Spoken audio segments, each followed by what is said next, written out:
Pemirsa, masih di IDX Consensus Closing dan selanjutnya kami akan mengajak Anda untuk menyimak topik pilihan yang berhasil dihimpun oleh tim redaksi kami.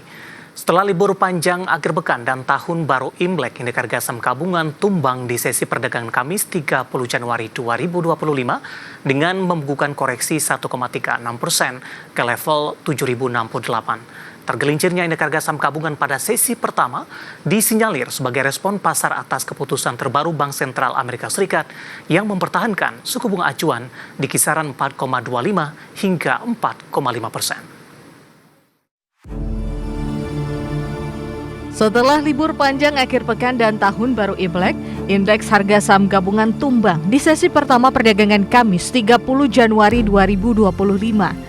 IHSG tergelincir 1,36% ke level 7.068. 8 indeks sektoral menyeret IHSG ke zona merah, yakni sektor properti dan real estate, sektor infrastruktur, sektor perindustrian, sektor keuangan, sektor energi, sektor transportasi dan logistik, serta sektor barang konsumsi non-primer. Sejumlah saham Big Caps pun terpantau menjadi pemberat laju IHSG di sesi pertama perdagangan Kamis 30 Januari.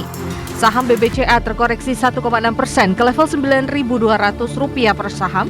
Saham BBRI turun 1,91% ke posisi Rp4.110 per saham. Saham BMRI melemah 0,82% ke Rp6.075 per saham. Dan saham Brand turun 3,39% ke level Rp9.275 per saham. Terkoreksinya IHSG terjadi usai Bank Sentral Amerika Serikat The Federal Reserve memutuskan untuk mempertahankan suku bunga acuannya di kisaran 4,25 hingga 4,5%. Keputusan tersebut diambil dalam rapat Federal Open Market Committee atau FOMC yang berlangsung pada Rabu 29 Januari 2025 waktu Amerika Serikat. Federal Open Market Committee decided to leave our policy interest rate unchanged and to continue to reduce our securities holdings. I'll have more to say about monetary policy after briefly reviewing economic developments. Recent indicators suggest that economic activity has continued to expand at a solid pace. For 2024 as a whole, GDP looks to have risen above 2%, bolstered by resilient consumer spending.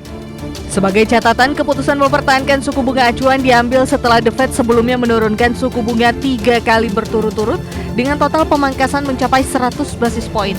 Dalam konferensi pers, Chairman The Fed Jerome Powell mengatakan bahwa pihaknya masih akan menunggu perkembangan lebih lanjut terkait inflasi atau pelemahan pasar tenaga kerja sebelum memangkas suku bunga.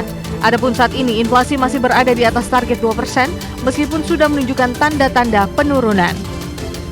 Berbagai sumber IDX Channel.